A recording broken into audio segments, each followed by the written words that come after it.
Hola Leo. Hola, ¿qué tal? ¿Cómo andan? Todavía no llegué a Bien. casa. Bueno, Ahora, tranqui. Ahí arrancamos nosotras. bueno, vale. Arrancamos nosotras nomás. Bueno, chicos, ¿cómo están? ¿Ya están todos? Si están todos.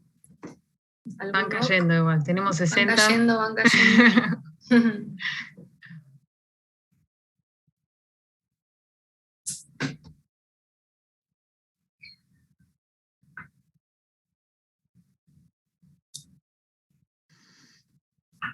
A ver que se planche ese número.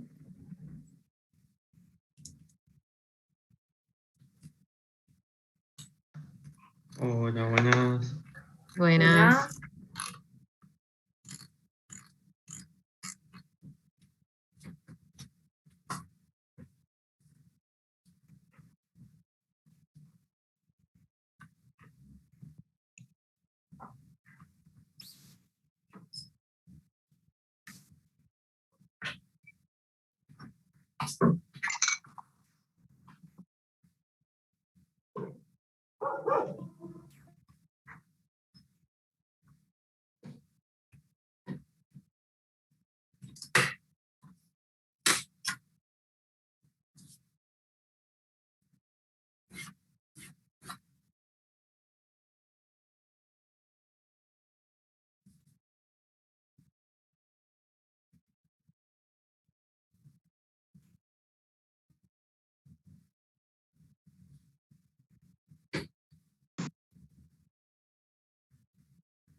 Bueno, ahí estamos, ¿no?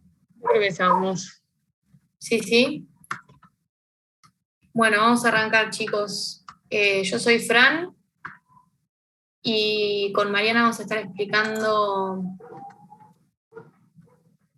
el TP5. Vamos a arrancar, no con vigas, que recién arrancó Cristo hoy, a explicar un poquitito, pero sí ya con vigas reticuladas, que son los últimos 2 ejercicios, que sí tiene que ver con, bueno, con esfuerzos axiles, que lo estuvieron viendo hasta recién con Mariana y con el TP4. Así que bien, vamos a arrancar con TP5. Bueno, me escuchan bien y todo, ¿no? ¿Se escucha bien? Sí, ¿Sí? sí. Se escucha. Bueno, bárbaro. Arrancamos entonces con una introducción un poquito teórica y recordando también temas que ya hemos visto en estabilidad más que nada.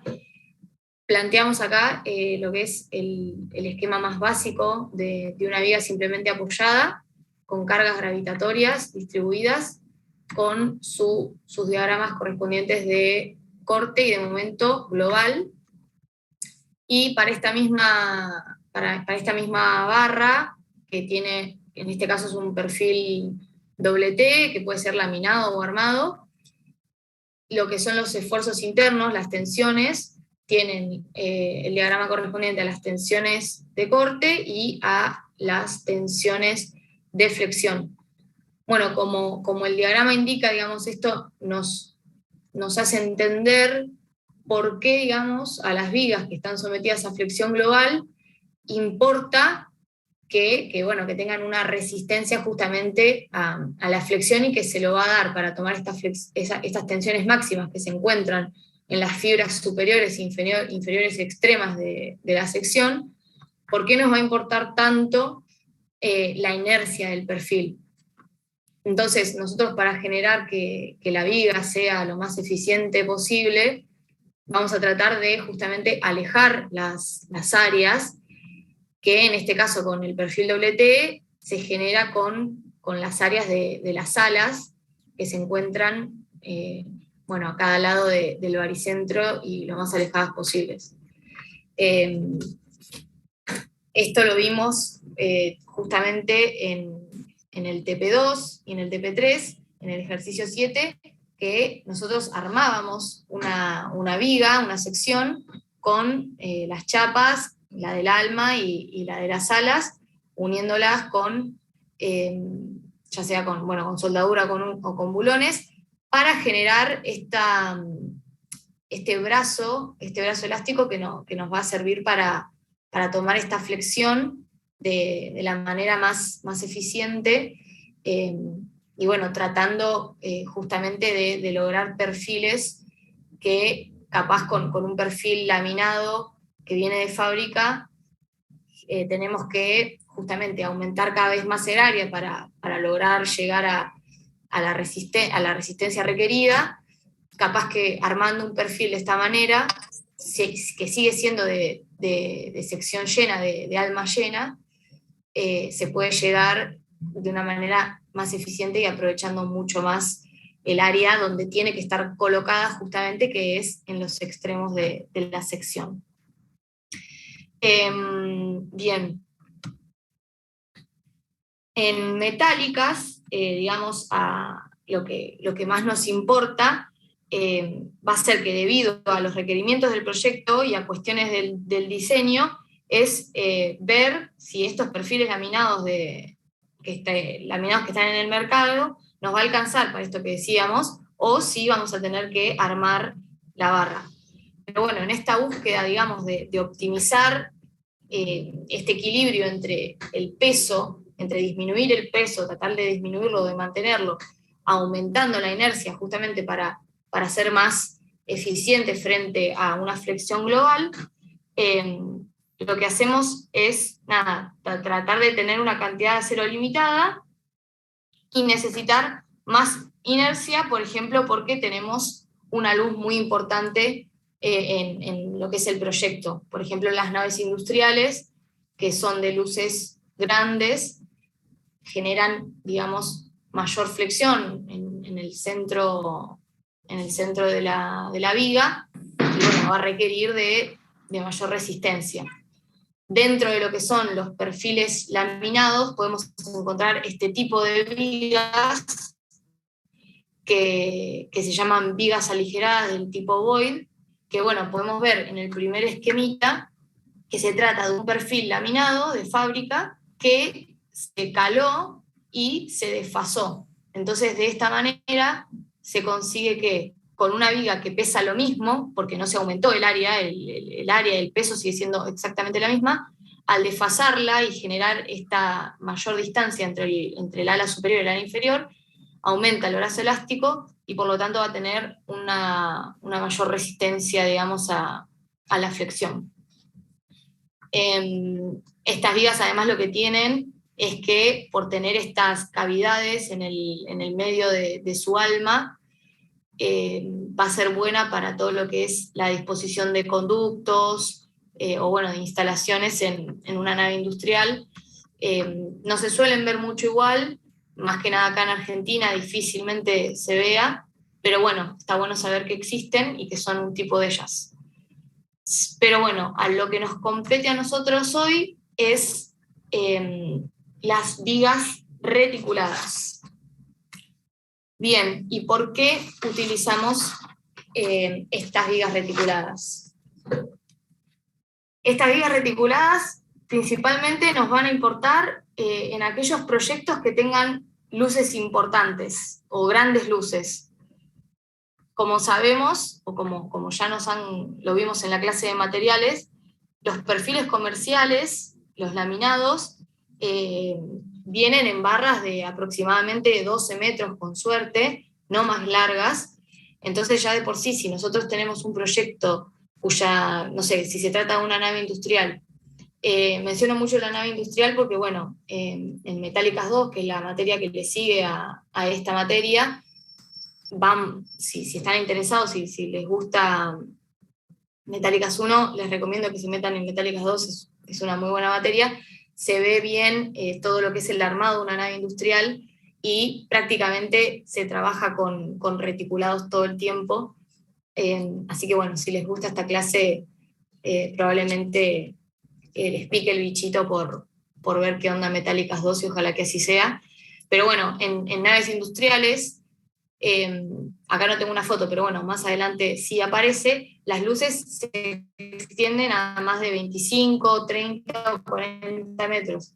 Entonces ya deja de convenir económicamente hacerlo con perfiles laminados. Primero porque, bueno, vamos a tener, si queremos llegar a esas luces con perfiles laminados de barras de 12 metros, vamos a tener que hacer las uniones correspondientes, pero bueno, además también por esto que les mencionaba que en realidad no, perdón, no se los mencioné todavía, esto que en nuestro país la disponibilidad de perfiles laminados que tengan secciones suficientes como para tomar las luces semejantes a una nave industrial, no se consiguen y terminan siendo muy caros.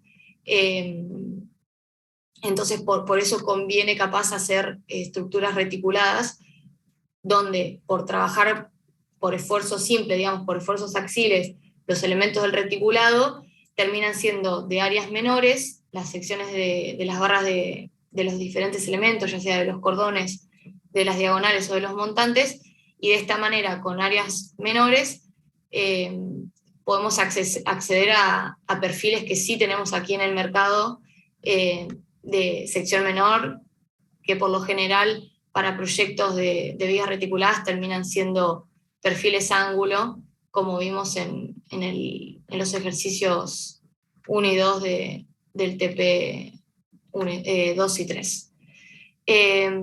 Bueno, y también como mencionaba, otra de las ventajas que tiene la estructura reticulada es la disminución de peso, que es por esto mismo, la flexión global.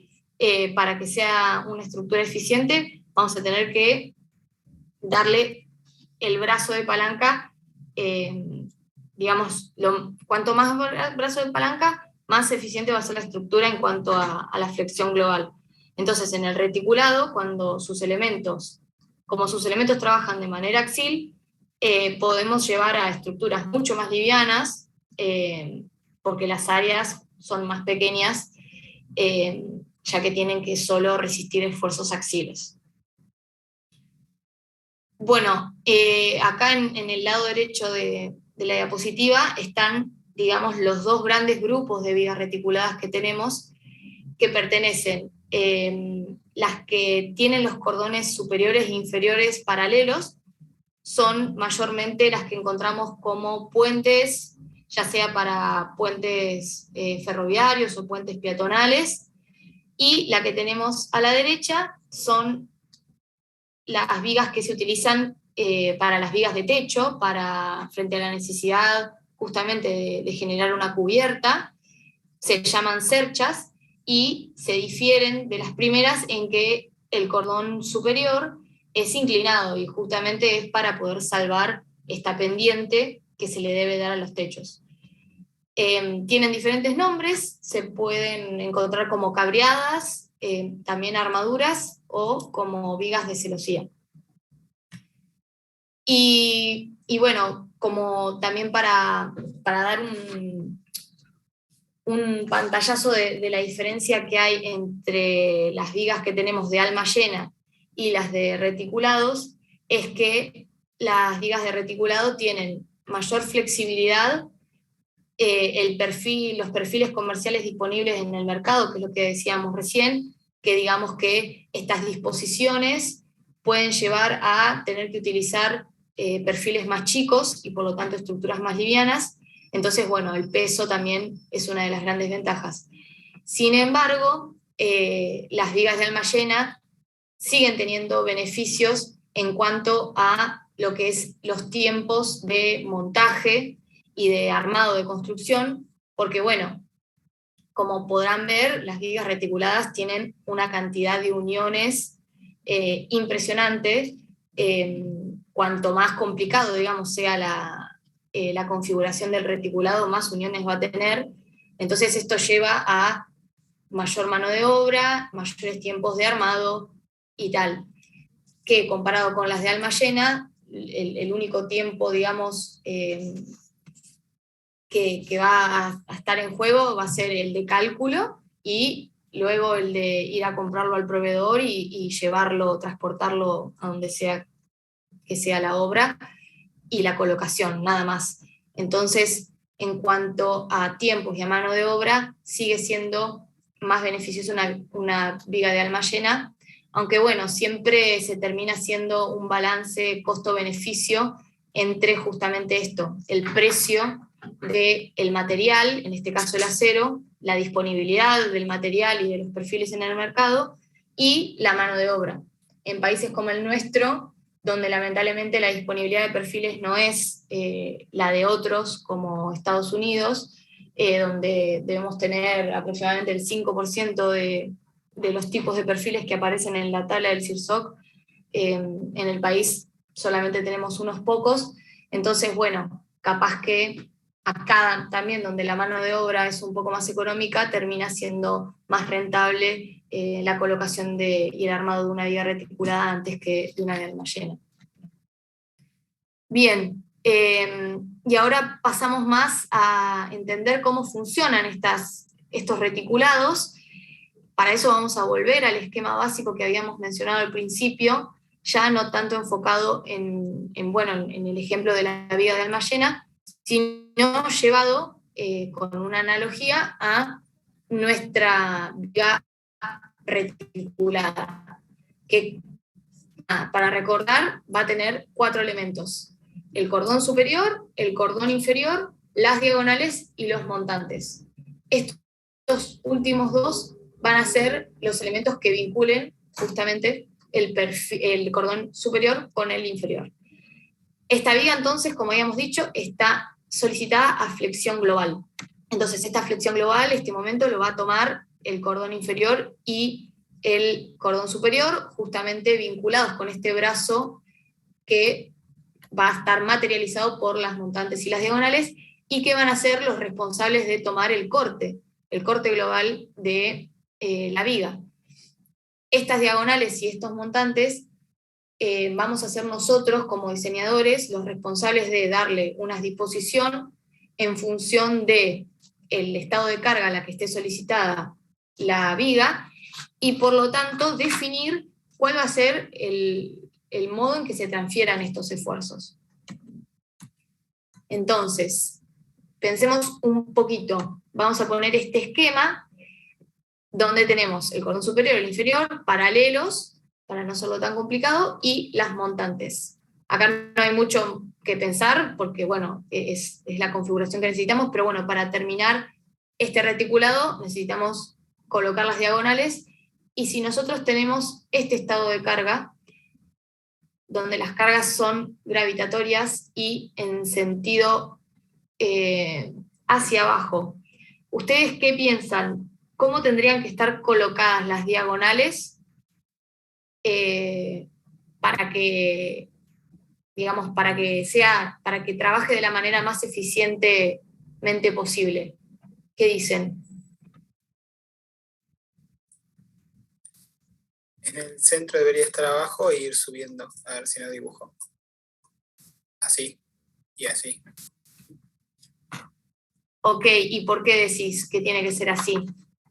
Bien. Yo lo pienso como que la carga que está centrada va a bajar hasta abajo por el montante, y después se va a convertir en carga de tracción en la diagonal. Perfecto, muy bien. Claro, perfecto. ¿Cómo es tu nombre? Antual. Antual, bueno, bien, muy bien. Es exactamente eso. Si nosotros colocamos, bueno, como lo dibujaste estaba perfecto. Si nosotros colocamos de esta manera, igual, si yo lo tengo en el PowerPoint, chicos, no sé por qué lo estoy dibujando. Si colocamos de esta manera las barras diagonales, justamente como explicó nuestro compañero, las barras diagonales van a estar traccionadas y como bien sabemos, a nosotros nos sale más barata la tracción. ¿Por qué? Porque si estas barras estuviesen comprimidas, deberíamos hacer una verificación a pandeo, y en función de la magnitud que tenga ese esfuerzo de pandeo, puede que nos requieran secciones para esas barras mucho mayores a la que requeriría si estas estuviesen solicitadas a tracción. ¿Se entiende, no? Bien. Sí. Bueno, este es el caso opuesto, donde las cargas gravitacionales ahora están hacia arriba, entonces, bueno, de manera análoga, las diagonales estarán colocadas en el otro sentido, justamente para volver a estar traccionadas. Bien, epa, se me fue. Bien, estos esquemas y estas vigas solicitadas de diferentes maneras y con diferentes estados de carga, se estudiaron a lo largo de la historia y finalmente se llegaron a diferentes tipologías de vigas puente, que son estas, que bueno, nada, también a causa de prueba y error, se terminó definiendo cuáles fueron las tipologías o las configuraciones de vigas que eran más eficientes y que respondían mejor a diferentes estados de carga. Entonces, por ejemplo, la primera, que es la Pratt, es la que explicamos al comienzo. Este sería el caso donde las cargas gravitatorias están hacia abajo, entonces las diagonales están traccionadas si tienen esta disposición, digamos mirando del centro hacia afuera, hacia arriba. La Howe es el caso, digamos, segundo que vimos, con la carga gravitatoria para abajo, y la viga Warren, que en este caso puse un dibujo de la Warren con montantes. Originalmente la Warren es sin montantes, y por qué tiene, digamos, una configuración donde solo se utiliza diagonales y en ambas direcciones. Esto es porque en este tipo de vigas, en realidad para lo que nosotros queremos usar esta viga, termina siendo donde los estados de carga no predomina uno por sobre el otro.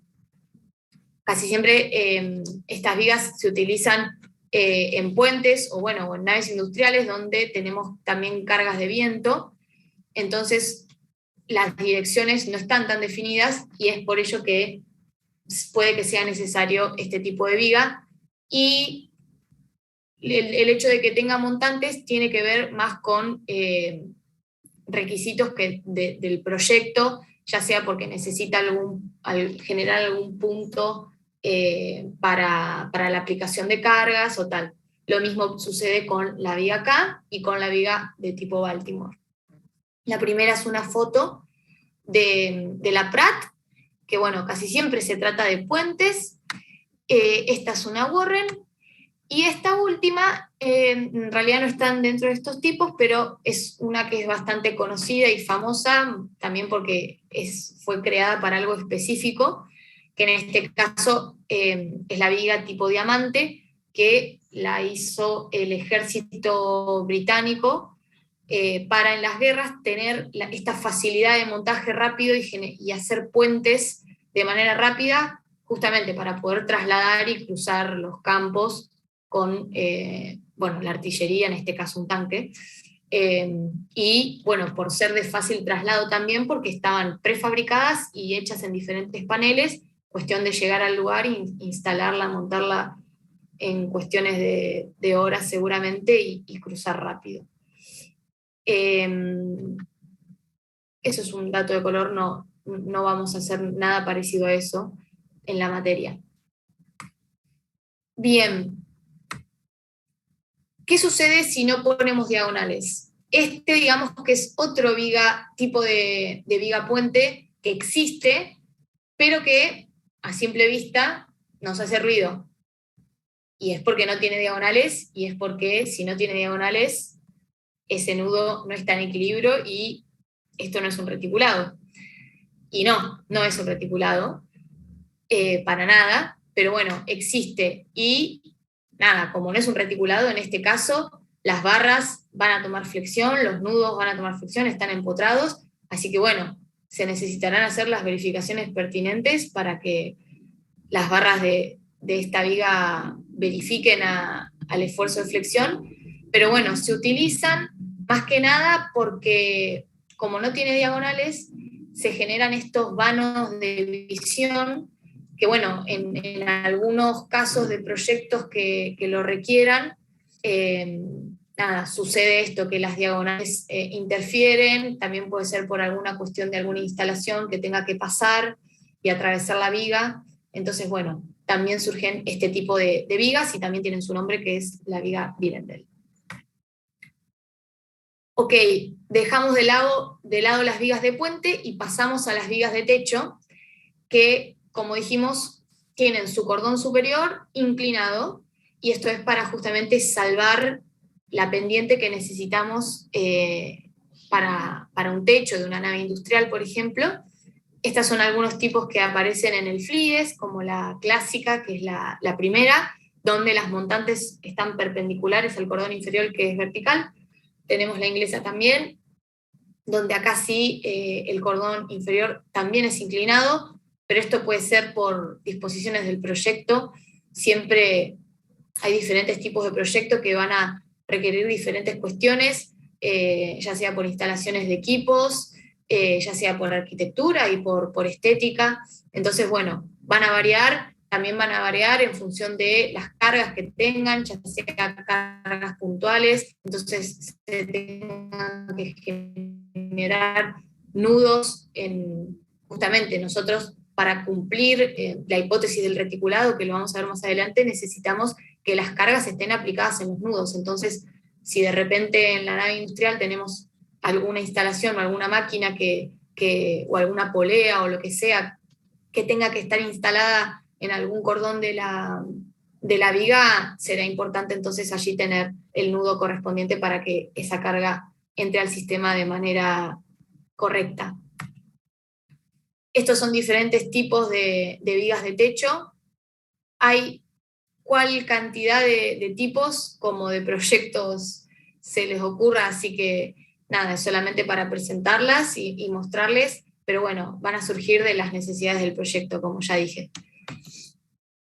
Y hablando entonces de las hipótesis del reticulado, esto sí que lo vimos en estabilidad, y bueno, para que entonces la estática del reticulado se cumpla, tienen que cumplirse estas tres hipótesis, que la primera es que la barra sea de eje recto. Respecto a esto de que la barra sea de eje recto, esto se va a cumplir, digamos, si las tolerancias de fabricación y de montaje, y teniendo cuidado con las esbelteces que ponemos, digamos, los tipos de barras que usamos, y en función de a qué solicitud va a estar justamente solicitada, podemos, digamos, considerar que la barra es recta. Como ya vieron con el ingeniero Lebowitz, todas las barras tienen imperfecciones, pero bueno, para eso también están los estándares de fabricación que van a limitar esas imperfecciones, y bueno, cumpliendo, digamos, las tolerancias, como dije, de fabricación y de montaje, podemos dar por hecho que la barra es de eje recto. Luego, lo que ya había mencionado antes, las cargas en los nudos, esto sí es importantísimo, y bueno, para que se cumpla la hipótesis del reticulado y para que los nudos estén en equilibrio, las cargas tienen que caer en los nudos, y eso sí va a depender, y nosotros como diseñadores tenemos que hacer que se cumpla, como por ejemplo en la nave industrial, las correas, que son los elementos que están sobre las vigas de techo y con las que se vinculan a las vigas por donde apoya, la chapa, y van a ser los elementos que entonces transfieran las cargas de viento hacia la viga por las correas. Estas correas entonces van a tener que estar posicionadas sobre los nudos, y en el caso donde no estén posicionadas sobre los nudos, habrá que resolver esa flexión local, o habrá que cortar, digamos, con un rompetramo, con un montante, en donde sea que esté esa correa puesta a mitad de tramo y generar un nuevo nudo. Y la última hipótesis es la hipótesis de... ¿Puedo hacer una pregunta? Sí. Las cargas distribuidas como el peso propio y eso, digamos, como que no se tienen en cuenta en este caso, ¿no? Sí, el tema es que también las vas a llevar a los nudos con áreas de influencia, digamos. Consideramos que ingresan al reticulado por los puntos de los nudos. Igual, claro, sin embargo, vos la carga distribuida vas a hacer en realidad, como vimos al principio, un esquema de flexión global. Entonces, vos realizando el esquema de flexión global vas a tener una tensión máxima, o sea, las tensiones de momento máximas a cada lado digamos, en el cordón superior y en el cordón inferior. Entonces, vos al cordón superior va a estar, digamos, solicitado por ese momento y va a tener esas tensiones, o sea que lo vas a verificar contra esas tensiones. ¿Se entiende?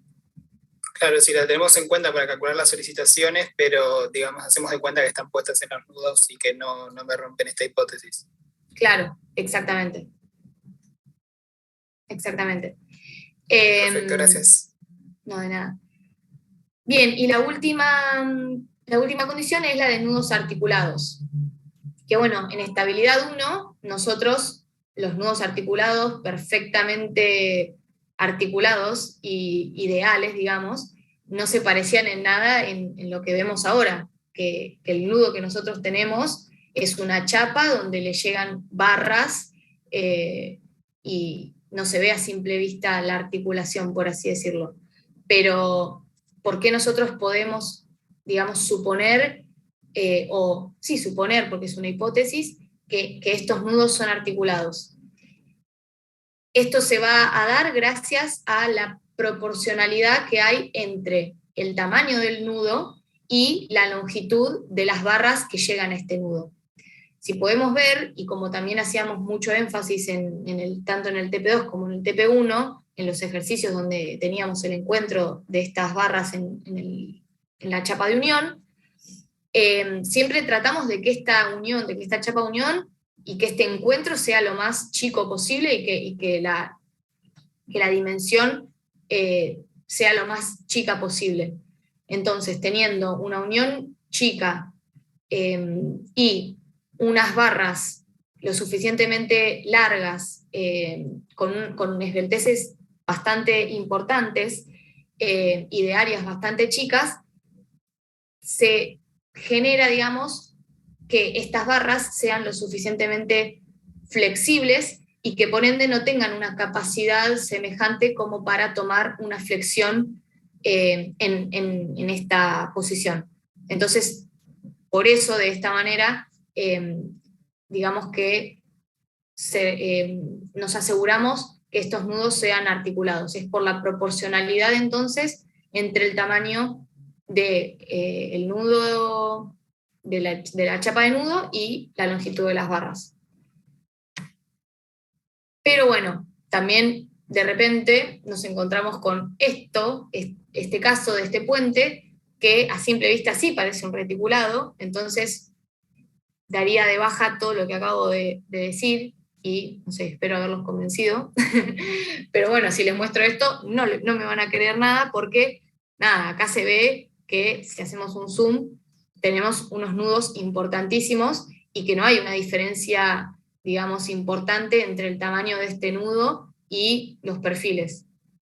Todo lo contrario, podemos ver que estas diagonales y los montantes se trata de perfiles doble T bastante importantes. Entonces acá esto no se trata de un reticulado, y sí estos nudos tengan que, para estar en equilibrio, estas diagonales tengan que tomar flexión. Entonces, bueno, en estos casos seguramente este proyectista tuvo que haber verificado la flexión para cada elemento, ya sin tener en cuenta las hipótesis de que esto se trata de un reticulado. Bien, esta sería la introducción teórica. No sé si tienen alguna pregunta de lo que conté hasta acá. A partir de ahora, Mariana va a explicar todo lo que es los criterios de diseño y bueno, y ya más entrando dentro de los ejercicios. Pero bueno, si tienen alguna pregunta de esta primera parte, es el momento. Así que nada, los escucho.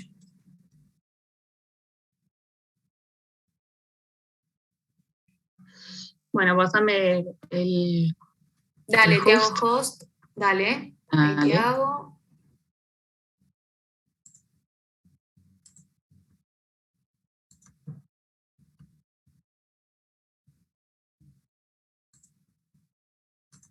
Ahí estás.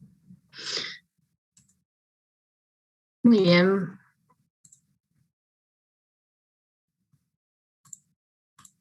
Bueno, ¿me escuchan todos? Sí, se escucha. Sí, sí. Bueno. Bueno, como les dijo Fran, yo les voy a hablar un poco de lo que es el diseño, primero de manera más general, y después lo vamos a aplicar a los últimos 2 ejercicios del TP5 de vigas, ¿sí? Bueno, estos ejercicios que van a ver en el TP5 son los que más diseño van a tener en la materia, ¿sí? Porque hay muchas variables libres a la hora de diseñar un reticulado, hay muchas opciones que no necesariamente una sola es la correcta, sino que va a haber distintos criterios para ir eligiendo que van a tener determinadas ventajas y que nos van a permitir a nosotros tomar determinadas decisiones, ¿sí? Obviamente, como ya les dije, no hay una correcta, hay muchas opciones y depende también mucho de la persona, así que vamos a ver algunas cosas que les pueden ayudar a ustedes a tomar ese tipo de decisiones. Bueno, la primera, siempre vamos a buscar que los campos, que es básicamente la cantidad de montantes que estamos poniendo, o sea, que los vanos entre montantes, que serían los campos, sean pares. ¿Por qué? Porque somos ingenieros y nos gusta la simetría. ¿Está bien? Entonces, ese sería como un primer paso para empezar a diseñar el reticulado, ¿sí? Bueno, luego tenemos el tema de las diagonales. La orientación de las diagonales es algo que ya vieron con Fran un poco, digamos, si están hacia arriba, hacia abajo, después lo vamos a ver un poco más en profundidad cuando veamos los ejercicios, cuando tengamos cargas hacia arriba, hacia abajo. Esa es otra decisión que también van a tener que tomar. Y otra variable muy importante es la inclinación de las diagonales. Fíjense que en este caso nosotros les decimos entre 30 y 60. Lo más cercano a 45 grados, mejor. Pero piensen que si tenemos nosotros un ángulo muy, muy tendido, supongamos, no sé, que este ángulo de acá me queda muy cercano a el cordón inferior. A mí me va a costar muchísimo. O sea, si yo lo dibujo así a sistema, no me doy cuenta, pero si yo le empiezo a dibujar, por ejemplo, el espesor de, bueno, yo mis dibujos, disculpen, pero son horribles, pero para que se lo imaginen más o menos, si dibujamos ya los espesores de las barras, para que no se choquen, ya tengo que llevar la unión mucho más lejos del nudo, lo cual ya, digamos, no estaría cumpliendo con lo que les dijo Fran de tratar de hacer el nudo muy chico, ¿sí? Entonces ya un ángulo muy tendido no me va a dejar materializar la unión de manera correcta, así que acuérdense siempre, entre 30 y 60 y lo más cercano a 45 mejor. Bien, ¿qué otra cosa? Bueno, la altura, un buen criterio sería tomar entre L sobre 6 y L sobre 14, L sobre 10 también sería como una buena proporción. Siempre, bueno, eso también va a depender mucho del proyecto, pero bueno, si tenemos libertad para decidir la altura, ese puede ser un criterio. Bien, eso para vigas con cordones paralelos. Ahora, cuando tenemos que darle inclinación, por ejemplo, para una cubierta, si la arquitectura no nos la da, digamos, un requisito puede ser la pendiente para el escurrimiento, ¿sí? Para agua de lluvia, 10% sería lo mínimo, si tenemos nieve un poquitito más, pero bueno, eso, el mínimo 10% para escurrimiento de agua sería una condición. Fíjense en este caso que tenemos un extremo triangular, que por ahí acá no estamos cumpliendo con el requisito que les dije antes de los 30 y 60 grados. Bueno, una cosa que se suele hacer es bajar el cordón inferior o subir el cordón superior, y generar este tipo de nudo, y entonces así estamos solucionando ese problema particular de este nudo, ¿sí? Otra variable que nos puede interesar es la distancia entre correas. Siempre vamos a tratar, o sea, las correas son las vigas donde vamos nosotros a apoyar las cubiertas, ¿sí? Los paneles de cubiertas. Esas vigas, o sea, las correas, son las que nos van a transmitir a nosotros las cargas a los nudos, ¿sí? Entonces es bueno que la distancia entre correas sea siempre la misma, ¿sí? Fíjense que, bueno, en este caso estamos teniendo más o menos entre 800 y 1200, que bueno, eso también puede cambiar y va a depender mucho de las inclinaciones de las diagonales, pero bueno, acá estamos eligiendo eso, equidistancia entre montantes, es decir, entre correas, lo cual me va a hacer que todas las diagonales me queden distintas, ¿sí? De distinta longitud. Eso después lo vamos a ver en el ejercicio, que tiene cierta particularidad, pero bueno, es algo que se hace. Elegimos que sean equidistantes los montantes para que todos los tramos de cordón sean iguales, y eso me hace que me queden distintas las longitudes de las diagonales, ¿sí? Como ven, es como que siempre tengo que elegir una opción sobre otra y ninguna va a ser perfecta, ¿sí? Son decisiones que tenemos que ir tomando. Bien, bueno. Sí, decime.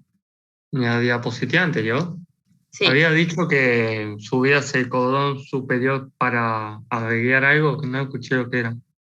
O sea, fíjate acá, ¿ves que te estoy señalando este ángulo de acá? O sea, piensa esto, yo tengo que hacer una cubierta que tiene una determinada luz L, ¿sí? Y decido darle una determinada pendiente.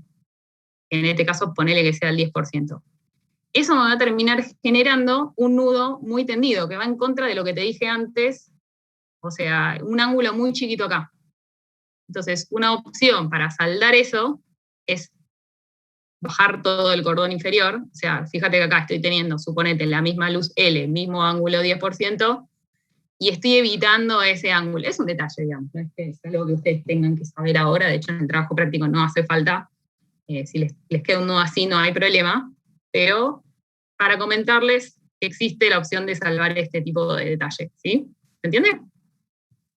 Pero no es más caro subir todo un cordón superior, debe de hacer un nudo distinto. Sí, estás gastando más material, obviamente. Pero bueno, por ahí es eso. O sea, por ahí preferís, no sé, son un montón de variables que entran en el proceso de diseño, pero por ahí hasta incluso te conviene porque tenés esta altura y podés hacer, no sé, que te entre luz por acá. Son distintas soluciones, sí. Variables, hay un millón. Pero está bien lo que decís. Sí, acá estoy decidiendo usar más material. ¿Está bien? ¿Seguimos? Sí. Muy bien. Bueno, vamos a ver este tema que es longitudes de pandeo, que es muy importante, lo más importante que vamos a ver hoy. Los que estaban medio distraídos vuelvan, porque esto es importante para el parcial, que no falta tanto. Bien, como vieron con Fran, nosotros tenemos una viga reticulada, y lo que estamos haciendo es transmitir un esfuerzo que sería de flexión si tuviéramos una viga de alma llena. Lo estamos descomponiendo en esfuerzos directos, que se dice así, a los esfuerzos axiles, ¿sí? Tracción o compresión. Entonces, una vez que yo ya decidí toda la configuración, la orientación de las diagonales, ya la dibujé, todo perfecto, hermoso, lo que tengo que hacer es verificarlo, ¿sí? Verificar todas las barras de este reticulado o, digamos, las que me resulten más solicitadas.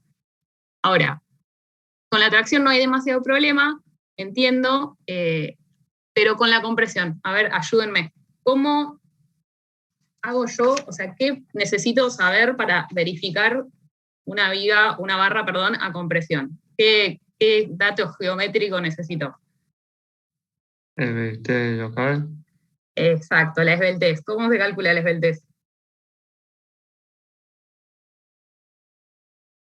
Así fácil. K por L sobre el radio de giro. Correcto. ¿El K cuánto es? Para una viga reticulada. 1, exacto. K igual a 1, suponemos todas las barras biarticuladas. El radio de giro es algo que van a tener una vez que ya elijan el perfil. Y la L, que es lo que vamos a ver ahora, ¿sí?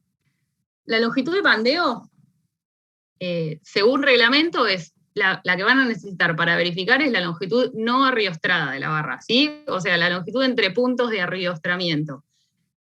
que va a depender de la dirección que yo estoy analizando, ¿sí? Por ejemplo, si tenemos este perfil doble ángulo apareado, tengo el eje material, el eje inmaterial, y voy a hacer la verificación para las dos direcciones, ¿sí?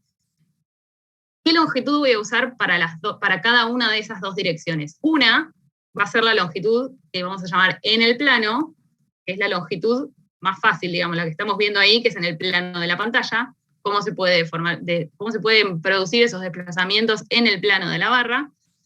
Y para el eje Y es afuera del plano, ¿sí? Que eso es lo que por ahí no es tan directo. Bien. La longitud en el plano, para este caso, por ejemplo, el que estamos viendo acá, la viga dibujada la de más arriba, va a ser siempre la longitud entre nudos, ¿sí? Que es la que está dibujada acá, no sé si se ve.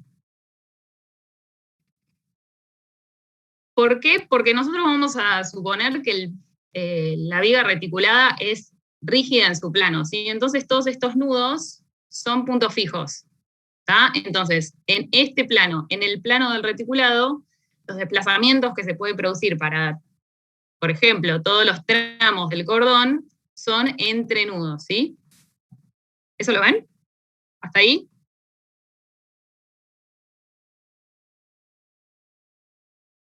Más o menos.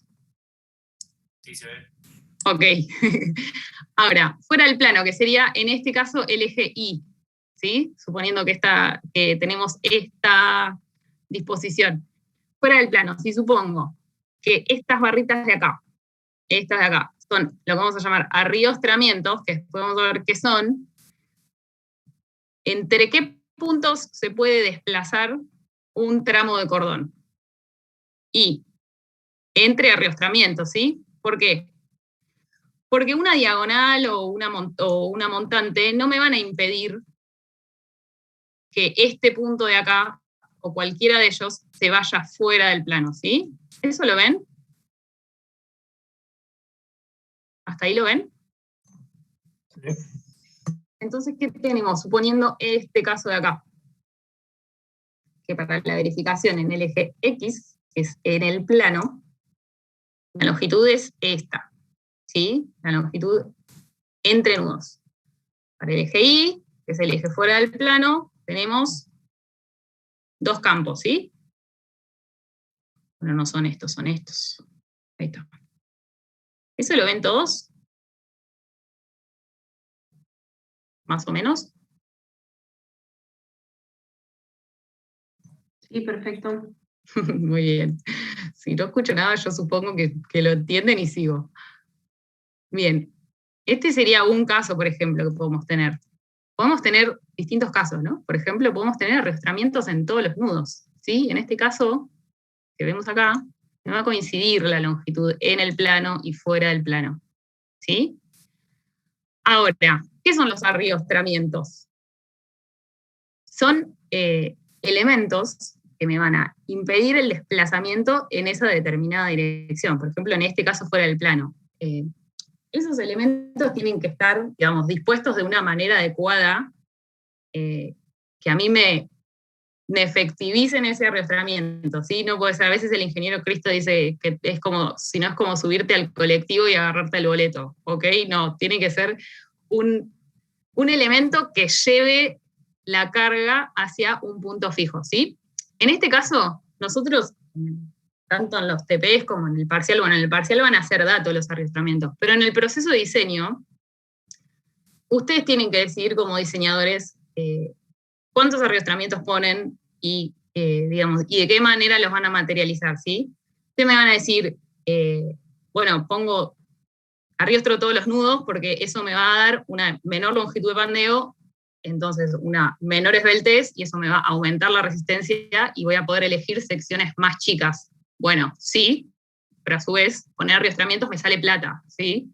No es tan fácil. Entonces, a veces ustedes van a tener que elegir entre, por ahí, colocar algunos arrastramientos no en todos los nudos, y bueno, sí, el perfil por ahí me da un poquito más grande, pero prefiero eso a tener que colocar barras en todos los nudos, que por ahí me sale más caro, me complica más la ejecución o lo que sea, ¿sí? Pero son dos variables que van a tener que evaluar en el proceso de diseño. En el parcial se lo solemos dar como dato, le ponemos crucecitas o algo así. En el trabajo práctico ustedes pueden elegirlos a criterio y no les sale plata, digamos, pero para que lo tengan en cuenta, que no es tan fácil como decir, bueno, pongo todos los arrastramientos en todos los nudos, así me da menor longitud de pandeo, bueno, eso no es tan así, ¿sí? ¿Hasta ahí me siguieron?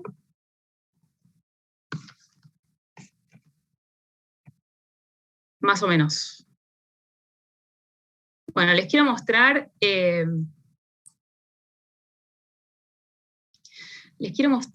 para que vean, por ejemplo, qué sería un arriostramiento. Bueno, este no es la estructura más linda que van a ver, pero bueno, es más para que sea un poco ilustrativa, es un pequeño cobertizo donde tenemos vigas reticuladas para todos lados, ¿sí? Me interesa que veamos esta de acá, por ejemplo, ¿no? ¿Cuál creen que es la longitud de pandeo? Bueno, en el plano primero, ¿quién me dice esta viga de acá?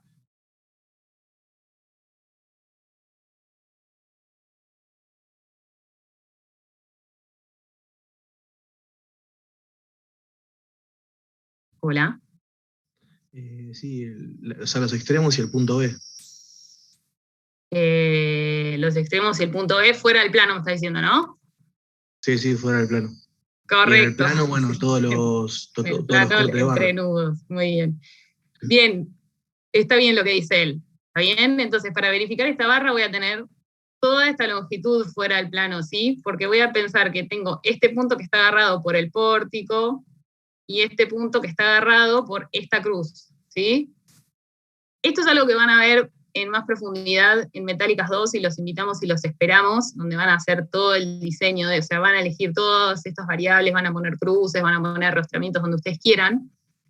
Pero bueno, no voy a profundizar demasiado en esto que se llama viaje de cargas, pero para que tengan una idea, esta cruz que me lleva las cargas a los pórticos, que sería este, es un arrastramiento, ¿sí? Para este punto. Pero fíjense que este punto se puede ir para allá, este punto se puede ir para allá, ¿sí? ¿Eso lo ven?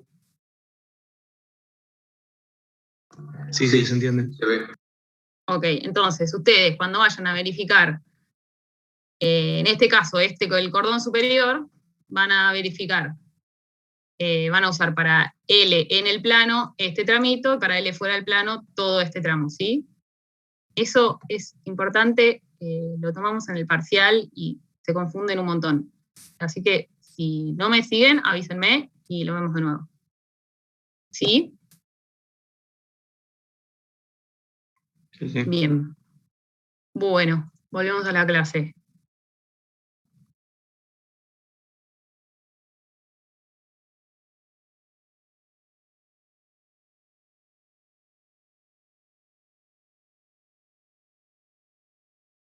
Bien, bueno, vamos a ver el ejercicio, ¿sí? El ejercicio 4, tienen que hacer una cabriada o cercha, que es lo que estuvieron viendo con Fran, que son vigas de techo, ¿sí? A 2 aguas.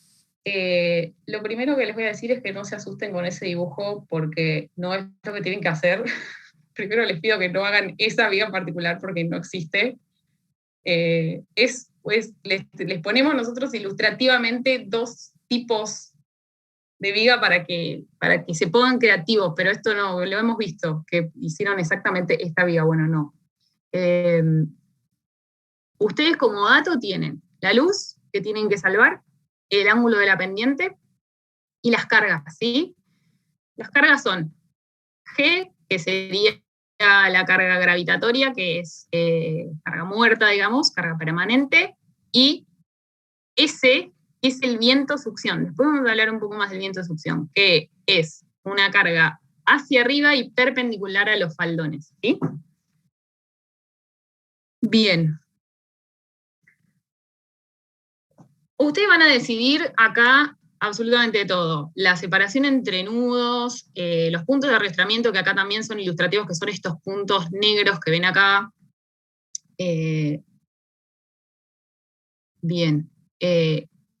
Digamos, nosotros, por ejemplo, se los ponemos así porque es un buen criterio, por ejemplo, bueno, arrastrar los extremos, el punto medio, y después, por ejemplo, los cuartos en el cordón superior y los tercios en el cordón inferior, pero bueno, eso lo pueden decidir ustedes, ¿sí? Con los criterios que hablamos antes.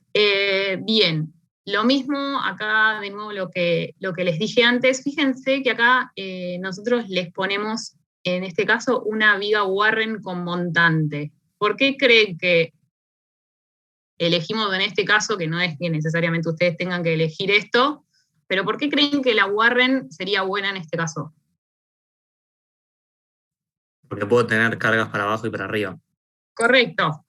No siempre voy a tener cargas hacia abajo, ni como en un caso de un puente ferroviario, ni siempre voy a tener cargas hacia arriba, ¿sí? Entonces, en este caso, como hay inversión de cargas, es bueno tener eso, una y una, ¿sí? Y bueno, acá les decimos de nuevo el tema del ángulo extremo, que si quieren lo pueden hacer así, no hay problema, digamos, a los efectos del TP no hay problema que les quede este ángulo menor a 30, no hay problema, pero bueno, si lo quieren desfasar, como hablamos anteriormente, lo pueden hacer. Bien, acá yo les recomiendo, es algo bastante interesante, ir probando distintas alternativas, ¿sí? O sea, pueden agarrar el AutoCAD y poner los datos de entrada, que son la luz y la inclinación, que ya los tienen, ir probando distintas cosas, ¿sí? Dividir la luz en determinada cantidad de campos, ir probando distintas diagonales, a ver cómo les quedan las inclinaciones. Eso es algo que está bueno, que es un buen ejercicio. Así van viendo, por ejemplo, eso, si les resulta que eligen una cantidad de campos y después las diagonales les quedan mal o les quedan muy tendidas, y ahí van a ir cambiando y van a ir viendo distintas alternativas, y ustedes mismos se van a poder ir dando cuenta si descartar una opción u otra, ¿sí? Y bueno, obviamente que si les gusta ese proceso, los esperamos en Metálicas 2, donde van a hacer esto para un montón de elementos, no solo la cabreada. Pero bueno, eso. Les recomiendo que no se queden con la primera opción, o que no, digamos, que no se queden solo con esta opción que le damos acá, o con las que ven en trabajos prácticos anteriores, digamos, que prueben que es algo divertido y que es interesante, ¿sí? Bien, no hablamos de perfiles todavía. Para los distintos elementos del reticulado hay distintas opciones de perfiles. Una que nos gusta mucho es el doble ángulo apareado, porque tiene una facilidad para la ejecución del nudo, como ya vieron en los TPs de uniones, en la unión el ejercicio 1 del TP 2 y 3, que era el nudo de cabreada. Queda muy bien y es muy fácil de hacer, y hay bastante disponibilidad de perfiles. Otra opción es para los cordones usar un perfil U, y en este caso, por ejemplo, ven, les queda como una especie de cajón con las diagonales y montantes, ahí sí 2 ángulos, que están apareados pero están un poquito más lejos. Otra opción es usar tubos. Otra opción sería, por ejemplo, como esta, pero en lugar de un perfil C, un perfil WT, que es el dibujo que yo les mostré antes en el render. Bien, hay un montón de opciones, ¿sí? Para este TP, usen doble ángulo apareado, recomendación de la cátedra, ¿sí?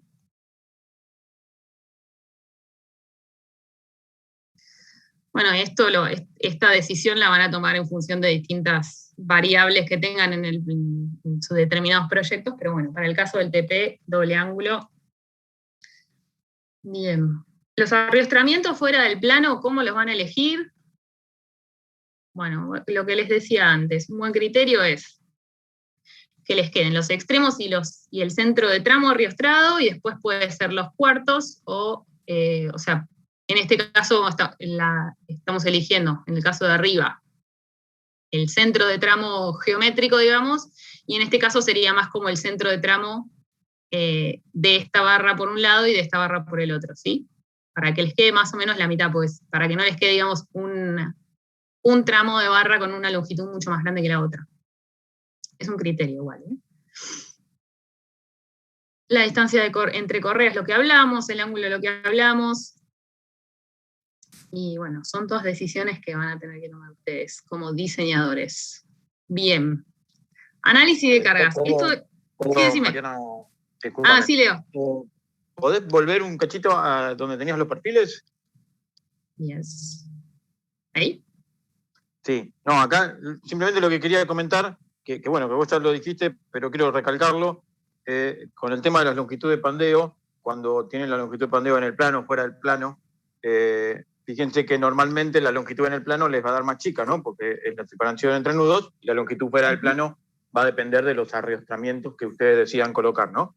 Pero fíjense que la elección de los perfiles está asociada también a esas longitudes, como por ejemplo cuando ven acá en el ejemplo del medio, ¿no? Con los UPN, los 0 o los U, esos perfiles UPN tienen el radio de giro, al estar puestos acostados de esta manera, tienen el eje fuerte para resistir el pandeo fuera del plano, ¿no? Entonces, en este caso, este UPN tiene una capacidad fuera del plano mucho mayor que en el plano, por la relación que hay entre el radio de giro del eje fuerte y el eje débil. Entonces, no es solamente cómo eligen los arrastramientos, dónde los ponen, sino que eso también tiene una gran relación con el perfil que colocan en los cordones y cómo lo colocan, ¿no? Como es el caso de este UPN o el tubo rectangular del de la derecha. Digamos, son estos ejemplos de cómo adaptar los perfiles a las longitudes de pandeo o viceversa, ¿no? Simplemente quería reforzar ese concepto. Gracias. Exacto. Bien. ¿Alguna duda, alguno, con esto que venimos diciendo? Bien. Ahora les iba a hablar de las cargas. Esto es importante, se tomó en uno de los parciales del cuatrimestre y hubo mucho lío con el tema de la carga de viento hacia arriba, ¿sí? Nosotros venimos haciendo siempre tenemos D y L, ¿no? Entonces hacían 1.2D, 1.4D o 1.2D más 1.6 L, ¿sí? Y era siempre hacia abajo. En este caso, y digamos, en general, hay un montón de otras cargas de otras naturalezas que no son gravitatorias, o sí son gravitatorias, pero digamos, no son sobrecarga y carga gravitatoria. Una puede ser el viento, pueden tener sismo, pueden tener empuje de suelo, distintas cosas, ¿sí? Eso lo van a ver en el capítulo A, el reglamento, tienen todas las combinaciones que tienen que hacer en cada caso, ¿sí? En el caso de la carga de viento, cuando el viento actúa sobre un edificio, y esto también lo van a ver más en profundidad en Metálicas 2, así que no quiero profundizar demasiado, lo que ocurre es que los faldones tienden a levantarse, ¿sí? Tienen una carga que se llama succión, y es perpendicular al plano del faldón y hacia arriba, ¿sí? Entonces, lo que ustedes van a tener que aplicar van a ser otras combinaciones, bueno, 1.4D siempre está, ¿no? Que la carga del peso propio siempre está. Ahora, van a tener otra combinación, en este caso, que es 0.9D y 1.6 del viento, ¿sí? ¿Por qué creen que está minorada la carga gravitatoria? Porque va en contra del viento y me ayuda. Exacto, me favorece. Entonces, en este caso, el reglamento lo que hace es cubrirse por si, no sé, por si estimé mal el peso, lo que sea, para que no me sea tan favorable la carga gravitatoria ante el viento, ¿sí? Ahora, ¿qué ocurre? La carga de viento es ocasional, ¿sí? No es que está todo el tiempo. ¿Está bien? Entonces, puede pasar que la carga de viento no esté. Un día puede no haber viento, ¿sí? Entonces tengo resultante hacia abajo. Lo que hay que hacer es analizar los dos casos, no analizar solamente el caso que me da mayor valor absoluto, ¿sí? Porque esto lo tomamos y hubo un poco de lío en ese sentido, digamos, se tomó les dio más grande la carga hacia abajo por ahí y se olvidaron que también había que verificar el caso del viento, ¿sí? ¿Eso lo ven? ¿Por qué? Porque, por ejemplo, si yo tengo solo carga gravitatoria, ¿cómo va a estar el cordón inferior? ¿Comprimido o traccionado? Traccionado. ¿Está? Entonces yo, por ejemplo, me quedo contenta y verifico el cordón inferior a tracción. Y no lo verifico a compresión, ¿sí? Y un día me viene el viento y pasa a estar comprimido, ¿sí? Entonces, tienen que pensar en los dos casos. ¿Eso se entiende? Lo mismo para el cordón superior, para todas las diagonales. O sea, se invierten todos los signos. ¿Eso lo entienden? O sea, que para este ejercicio como que tendrías que resolverlo 2 veces. No como antes que teníamos un valor máximo, sino que tenemos que... Exacto. Bueno, este Ok. ejercicio, no sé, los demás ayudantes, a mí me parece, por lo menos para mi grupo, que lo pueden resolver si quieren con un programa de cálculo y ahí van a ver cuál es el mayor esfuerzo y para tracción y compresión, ¿sí? Digamos, no es que queremos que hagan 200.000 millones de cuentas. Esto yo se los digo para que sepan cómo es en la vida real. Para que sepan que no es que me quedo con la mayor carga y listo, me quedo tranquila, ¿sí? La estructura tiene que responder ante las dos situaciones, ¿sí? Si hay viento o no hay viento. ¿Eso lo ven? Después hablamos igual de los esfuerzos, pero no es que les estoy diciendo pasen sus mejores años resolviendo reticulado hacia abajo y hacia arriba. ¿Se entiende? Una pregunta. Sí, decime. Ese caso sería solo en el caso de que el estado de carga con el viento te genere compresión en el cordón inferior. El estado de carga de viento te genera compresión en el cordón inferior. Pero puede ser que se compense con la carga muerte. Puede ser, pero digamos, mirá el factor que tiene el viento y mirá el factor que tiene la carga D. Sí, podría ser, pero no te va a pasar. Digamos, el viento te va a mandar, te va a dar resultantes hacia arriba para esta combinación. ¿Sí? Ok, perfecto. Una consulta. Dime. Capaz es una pavada, pero el viento está actuando en ambos failones a la vez. Sí, esto es Sí. esquemático, sí. Fíjense el enunciado, fíjense cómo está el enunciado, ¿sí? Esta sería como la realidad. Bueno, sí. Acá se los separamos para que vean ilustrativamente, ¿sí? ¿Alguna otra consulta? Bien, bueno, una vez que tienen todo eso, ya elegimos configuración, ya elegimos perfiles, ya elegimos arrastramientos, ya calculamos las solicitaciones, pasamos a dimensionar. Vamos a tratar de elegir un solo perfil para todo el cordón superior y quizás el mismo para el cordón inferior, pero bueno, no necesariamente, pero sería un buen criterio. Luego vamos a verificar diagonales y vamos a elegir el mismo perfil para todas las diagonales, o 2 perfiles como mucho. Lo mismo para montantes, ¿sí? Una cosa, todas esas verificaciones son iguales al trabajo práctico número 4, ¿sí? Porque son barras comprimidas o traccionadas sin más, ¿sí? Una vez que ya elegimos todo lo otro, esto pasa a ser un ejercicio de tracción-compresión, ¿sí? Una cosa que les quería decir es que en este caso, como las diagonales y las montantes, sobre todo las diagonales, tienen distintas longitudes, ¿qué pasa? ¿Dónde tengo yo el mayor corte? ¿Cuál es la diagonal más solicitada? En los extremos. En los extremos, sí. Y a su vez es la más corta, ¿sí? Cuando verifiquen van a tener como 2 variables más importantes, la carga y la longitud.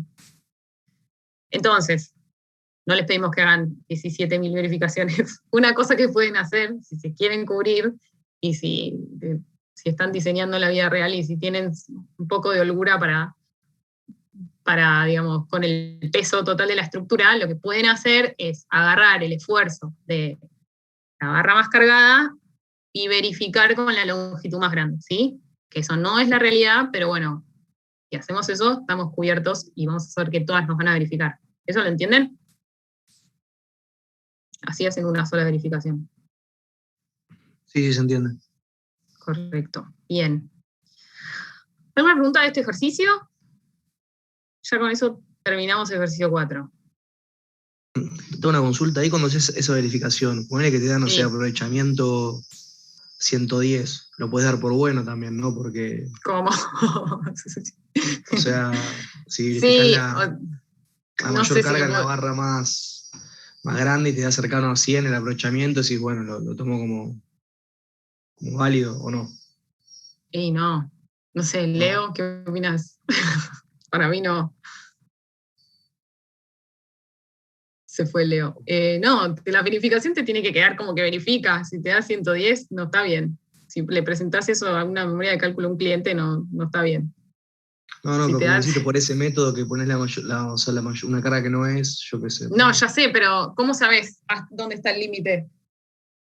No O sea, sé, sí, sabemos que estamos sobrados, pero ¿cuánto estamos sobrados? está bien. ¿Entendés? Sí. O sea, ¿cómo sé que cuando verifique con la longitud verdadera no me va a dar 101? Está bien. ¿Se entiende? Sí. No, si te pasa eso, agranda el perfil. Perdón, pero son cosas que pasan. Bueno, eso. Si quieren hacerlo con un programa de cálculo no hay problema. Hagan el ejercicio de ver cuáles son las barras más cargadas en cada caso, porque esto les va a servir para el parcial. El cuatrimestre pasado tomamos una cabreada en un caso, después tomamos una viga que tenía viento succión, digamos, son cosas que aparecen bastante en los parciales y en el parcial no van a tener el programa de cálculo, ¿sí? Nosotros en el TPELLO, para que no pasen sus mejores años haciendo cuentas de nudos y Ritter, pero sí sepan eso, ¿sí? Cuando lo resuelvan, mírenlo con ojo crítico y digan, bueno, sí, está, digamos, en los extremos está el mayor corte, entonces la diagonal más cargada, en el centro está el mayor momento. Piensen esas cosas, ¿sí? Bien, vamos a ver el ejercicio 5, y con esto ya terminamos. Es una viga tipo de puente, como las que veían con Fran, con una carga que es móvil. Quiere decir que sea carga móvil, que podría estar aplicada en cualquiera de los nudos. No vamos a tomar como que podría estar en un centro de tramo para que no haya flexión local, pero sí podría estar aplicada en cualquiera de todos estos nudos, ¿sí? Que puede ser, no sé, un equipo en movimiento, una grúa. Esto lo que va a hacer es que vamos a tener para distintas posiciones, el elemento más solicitado va a ser distinto, ¿sí? Y eso es lo que van a tener que ir pensando. Lo mismo que les dije antes, la disposición que ven acá es ilustrativa, no tienen que hacer necesariamente eso. Digamos, en cuanto a la cantidad de campos, y etcétera, es una viga Pratt porque lo que vieron con Francina es una carga hacia abajo, entonces tiene sentido orientar las diagonales en esta dirección para que queden traccionadas. Pero después eso, van a tener que definir la altura y la cantidad de campos, eso lo dicen ustedes, ¿sí? Tienen como dato la luz y la carga P, que es de origen sobrecarga, ¿sí? En este caso usan combinación 1.6L, sin más. Los arrastramientos es lo mismo. Fíjense que los pusimos en el cordón superior, ¿sí? ¿Por qué? Porque es el comprimido, ¿está? No necesito arrastrar el cordón inferior que va a estar siempre traccionado en este caso de este ejercicio. ¿Lo ven a eso?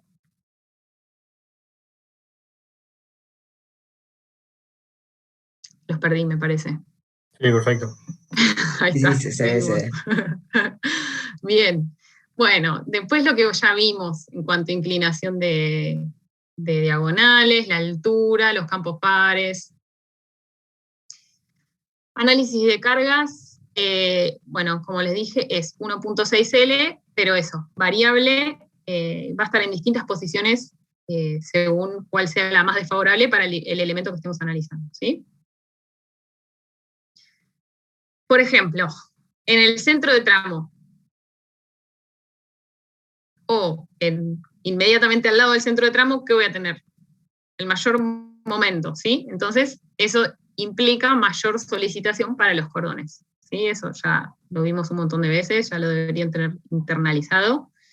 Y en el extremo, vamos a tener la mayor solicitación para, en este caso, el montante, ¿sí? Que pasa acá directo.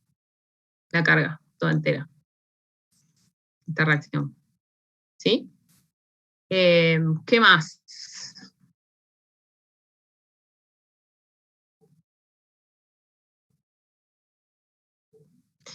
Lo mismo que antes, vamos a elegir un perfil para todo el cordón superior, un perfil para todo el cordón inferior, un perfil para diagonales y un perfil para montantes. Bueno, en este caso, les les recomiendo que no les quiero, digamos, adelantar demasiado, pero les recomiendo eso, que lo vean, si quieren, en un programa de cálculo, porque no es tan trivial.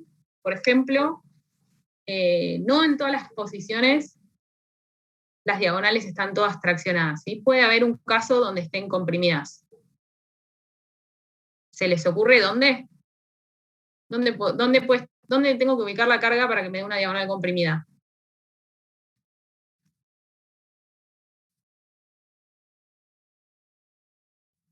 En algún nodo que no sea el central.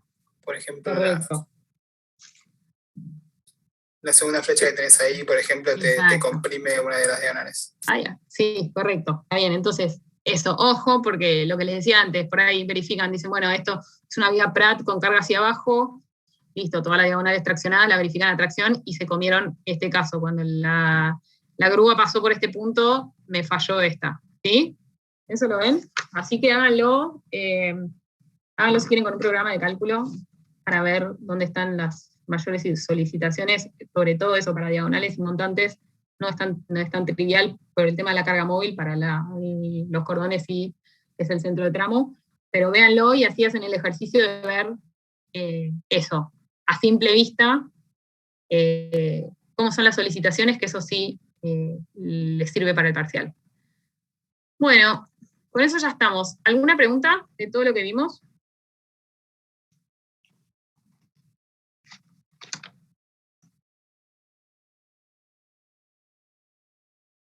¿Nadie? ¿Alguno de los docentes quiere comentar algo? No, bárbaro. Bueno, Buenísima. entonces, se quedan con sus ayudantes. Los míos están acá. ¿Tienen alguna duda? ¿Quieren que nos juntemos? No, lo único, Mariana, te quería pedir si el PDF este que mostraste no lo encontré en ningún lado. Dale, si sí, lo pueden después te llegar lo a mando. mandar por mail, estaría Dale. bueno. Dale. Gracias. Bueno, entonces dejamos acá. Bueno, buenísimo. Gracias, Mariana. Gracias, Valentina. Gracias. Hasta luego. Bárbaro, buenas No, noches. gracias. Hasta luego.